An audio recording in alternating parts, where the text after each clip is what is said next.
बिस्मिल्लाहिर्रहमानिर्रहीम। अस्सलामुअलैकुम दोस्तों, आपका दोस्त आपका होस्ट नदीम ख़ान।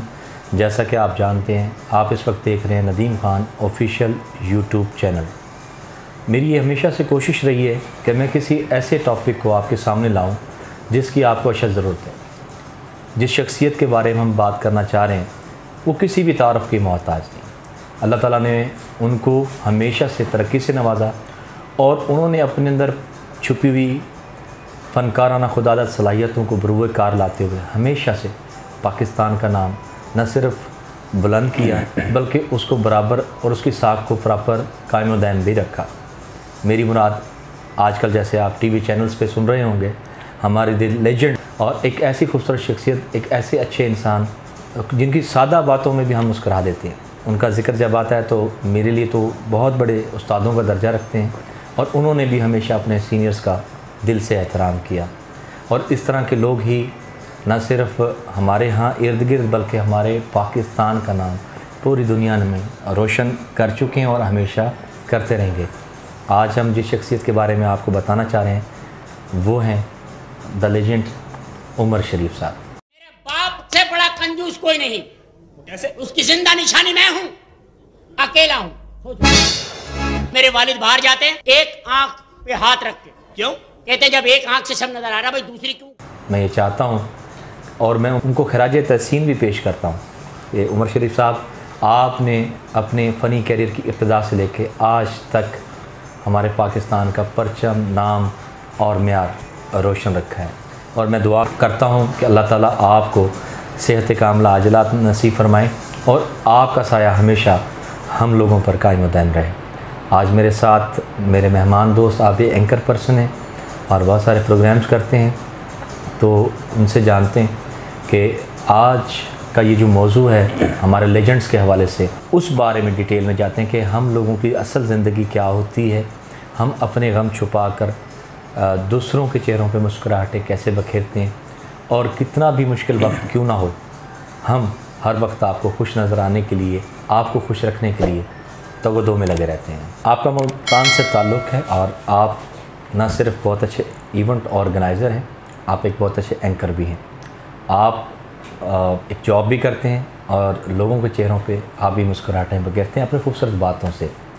तो आइए आपकी मुलाकात कराते हैं हमारे मुल्तान से ताल्लुक़ रखने वाले नामवर कॉम्पेयर जनाब एजाज़ मलिक साहब। अस्सलाम वालेकुम। वालेकुम अस्सलाम जी। एजाज़ भाई कैसे हैं आप? ठीक हैं? ठाक, अल्लाह का शुक्र है। हम खुशामदीद कहते हैं आपको नदीम ख़ान ऑफिशियल पर। और जैसा कि पूरी दुनिया में इस वक्त एक बात मेरे लिए, तो चूँकि मैं समझता हूँ कि मेरे लिए वो लेजेंड ही नहीं, मेरे वो आइडियल भी हैं और मैंने बहुत कुछ सीखा और सीखता रहूँगा। तो जनाब उमर शरीफ साहब, उनकी तबीयत इस वक्त बहुत ज़्यादा शदीद ख़राब है जी जी। और उनकी ज़िंदगी का, मैं तो उनके हर फ़न का फ़ैन हूँ क्योंकि उन्होंने अपनी पूरी ज़िंदगी लोगों के चेहरों पर मुस्कुराहटें बखेरने के लिए वक्फ़ की और अभी भी बीमारी की हालत में भी उन्होंने बहुत सारी ऐसी चीज़ें की हैं जो मतलब हम लोगों के लिए एक सबक भी हैं और हमने उनसे बहुत कुछ सीखा भी। आपने जनाब उमर शरीफ साहब को कैसा पाया, उनके काम को कैसा, आप क्या समझते हैं अपने अल्फाज में हमें कुछ? बहुत शुक्रिया नदीम खान साहब, आपने बड़ा दुखी किस्म का एक टॉपिक उठाया है। जिस फ़नकार का नाम आप ले रहे हैं, ना सिर्फ पाकिस्तान बर-ए-सग़ीर, पूरी दुनिया में जहाँ जहाँ कॉमेडी को समझा जाता है, एक सुलझी हुई कॉमेडी को समझा जाता है, बहुत बड़ा नाम जी बिल्कुल। वो एक एकेडमी का दर्जा रखते हैं, लोगों ने उनसे सीखा है, उनके लगाए हुए पौधों ने दुनिया में बड़ा नाम किया। जैसे शकील सदीकी, हनीफ राजा, ये बहुत बड़े लोग रहे हैं और लेकिन अगर उनकी रूट्स को देखा जाए तो उमर शरीफ ही हैं पीछे। उस शख्स का जो कद है, जो उसकी खिदमात हैं इस मुल्क के लिए, बहुत बुलंद है।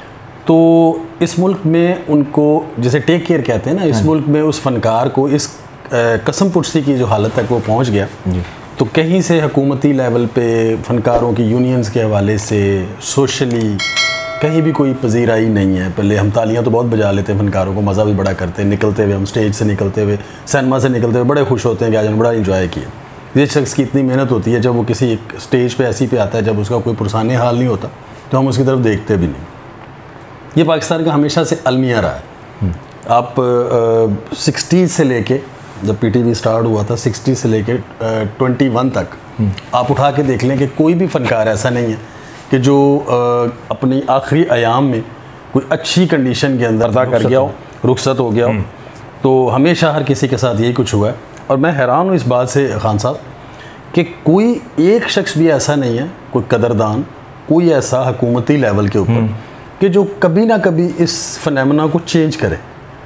जी डेफिनेटली ज़रूरत तो है, बल्कि मैं आपको बताता चलूँ हमारे नाजरीन कि उमर शरीफ साहब की होस्टिंग के हवाले से जनाब उनके जो उस्ताद मोइन अख्तर साहब, आप भी पाकिस्तान के बहुत बड़े नाम में शुमार होता है आपका, और आप भी लेजेंड्स हैं। मैं ये समझता हूँ कि मैंने उनका एक प्रोग्राम देखा जो कि लेजेंड मोहम्मद अली साहब के ज़िंदगी पर था। तो उमर शरीफ साहब ने अपने उस वक्त में कैश कराते हुए बात को कहा कि मोहम्मद अली साहब, आप खुश नसीब हैं हमारे पाकिस्तान से कि आपको आपकी ज़िंदगी में ही उनको सेवेनियर से नवाजा गया, और उसी में ही उनकी तकरीब थी। और खुश नसीबी ये थी कि बहुत सारे दीगर इंटरनेशनल स्टार्स ने भी शिरकत की, और फिल्म स्टार्स ने भी, और आपकी जोजा मोहम्मद अली साहब की जोजा जो ज़ेबा बेगम साहिबा ने भी शिरकत की, और बड़ा फ़नी प्रोग्राम। तो उसमें जनाब उमर शरीफ साहब ने कहा वाज़ेह तौर पे कि मोहम्मद अली साहब, आप बहुत खुश नसीब हैं कि आपको आपकी ज़िंदगी में ही आपको यादगारी तकरीब आपके लिए की गई। तो अगरचे ऐसी रस्म हो जाए कि एक फ़नकार आर्टिस्ट को एजाज़ ही उसकी सारी कीमत होती है, आखिर दुनिया में सब ने चले जाना है। आप क्या कहते हैं कि? हाँ साहब, इसके बारे में बहुत सारे लोगों की उस राय है। मैं ये बात करने से पहले आपको एक वाक़या सुनाना चाह रहा हूँ जी। देखिए दिलीप कुमार साहब का कितना बड़ा नाम जी, दुनिया पूछती है, इंडियंस पूछते हैं उनको, उनका नाम लेके काम शुरू करते हैं, कितना बड़ा नाम। एक प्रोग्राम हो रहा था अवार्ड शो इंडिया में, तो उनकी कंपेयरिंग के जो प्राइज़ थे वो उमर शरीफ साहब के स्पुर्द थे। तो दिलीप कुमार साहब को उमर शरीफ साहब ने इनवाइट किया स्टेज पे। जब वो आए तो उन्होंने एक बात की, और वो फ़िक्र आज तक मुझे भूलता नहीं, कि उन्होंने कहा कि जब मुझे ये पता चला कि सुबह मुझे उमर शरीफ ने इनवाइट करना है स्टेज पे, वो सेगमेंट उमर शरीफ करेगा, तो मुझे सारी रात नींद नहीं आई। वाह जी वाह, यानी इस कदर मतलब उनके काम से इंस्पायर थे, और इतने उनसे डर रहे थे।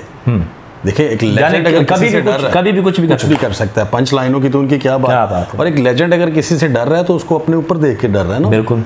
नीचे से तो कभी बंदा डरता ही नहीं, वो एक कॉमन एक्टर होता है। तो उन्होंने ये बात की और उस वक्त मुझे बड़ा प्राउड भी फील हुआ। बाकी बात रहे कि उनके इलाज की, और ये सारी ये अलमिया चलता रहा है, चलता रहेगा। ये लोग इन्होंने अपनी पूरी ज़िंदगी बच्चों को भी नहीं दी, आपको दी, हमें दी। और अगर मैं इक़्तिदार में हूँ या आप इक़्तिदार में हैं तो आपको चाहिए कि कुछ ना कुछ इनके लिए ज़रूर करना चाहिए। कोई बहुत बड़ी बात नहीं है। अगर कोई मिलियंस के पैसे किसी ब्रिज पे लग सकते हैं ना, और वो भी 10-15 साल बाद गिर जाता है, तो थोड़े से पैसे लगते हैं इनके इलाज के लिए। बाद में आप तकरीबन रनमाई करते हैं तो उसमें लाखों रुपया लगता है। आप पहले लाखों दे दें उनको, वो मरे ही ना। बिल्कुल आपने ठीक कहा, बल्कि बहुत सारी ऐसे अहकाम जारी भी किए गए हैं कि जो कि फ़नकारों की फ़लाह के लिए। लेकिन जिस तरह के आप जानते हैं कि हर शोबा में कहीं ना कहीं कुछ अच्छे लोग भी हैं, कुछ काली भेड़ें भी हैं, और हकदार तक उसका हक नहीं पहुंचता। इसी तरह से मैं आपके साथ शेयर करना चाहूँगा कि एक फ़नकार हसास तबीयत का मालिक होता है, ख्वाह वो गुलकार हो, अदाकार हो, स्टेज एक्टर हो, फिल्म स्टार हो या कॉमेडियन हो, वो एक हसास तबीयत रखता है अपने अंदर छुपे हुए गमों को। इवन दैन के कई ऐसे फ़नकारों को मैंने देखा, उनकी हिस्ट्री को देखा कि उनके घर में मैयत पड़ी है, और वो क्योंकि कमिटेड होते हैं और वो उस कमिटमेंट को पास करने के लिए अपने फ़न को, अपने अंदर मुस्कुराहटों, झूठी मुस्कुराहटों को रियलिटी में लाकर आप लोगों के चेहरों पर मुस्कुराहटें बखेरते हैं। तो मेरी भी मलिक साहब की तरह अपील है हुकाम बाला से और इक़्तिदार में रहने वाले लोगों से कि हम जैसे जितने भी लोग हैं, जिन शोबों से ताल्लुक़ रखते हैं, जिनकी वजह से एक फ़नकार नुमाइंदगी करता है, फ़न के मुताबिक भी एक नुमाइंदगी कर रहा होता है कि वो प्रेजेंटेशन देता है कि हम पाकिस्तानी हैं, वी आर पाकिस्तानी, और पूरी दुनिया में अपने फ़न को उजागर करता है, अपने मुल्क का नाम रोशन करता है। तो आज हम चूँकि एक मौका ऐसा बन गया, और हम बड़े ही कीमती एक लेजेंड जो हैं, जो हमारे लिए असासा हैं, हम सब के लिए असासा हैं, तो हमारी दुआ है कि अल्लाह ताला उन्हें सेहत कामिला अता फरमाए, उनकी लंबी ज़िंदगी हो, उनके लिए जो भी तकलीफ़ात हैं अल्लाह ताला अपने करम से दूर फरमाएँ, और वो बहुत जल्द सेहतयाब होकर आप और हम लोगों में दोबारा मिलें इंशाल्लाह। इसी तरह के अच्छे टॉपिक के साथ हम दोबारा आपको मिलेंगे। इजाज़ मलिक साहब भी हमारे साथ होंगे, और हम नहीं चाहते कि हम इस तरह के टॉपिक पे बात करें, बस हम ये चाहते हैं कि हम अच्छे लोगों के लिए, खुश दिल लोगों के लिए बात करें। उस वक्त तक के लिए अपने इस मेज़बान, अपने होस्ट को इजाज़त दीजिएगा। मिलते रहेंगे, और चैनल देखना, अपनी राय भी दीजिएगा। अपने कमेंट्स के ज़रिए, ताकि हम अपने प्रोग्राम को मज़ीद बेहतर से बेहतर करके आप लोगों के सामने लाएं। उस वक्त के लिए इजाज़त दीजिए। अल्लाह हाफ़िज़।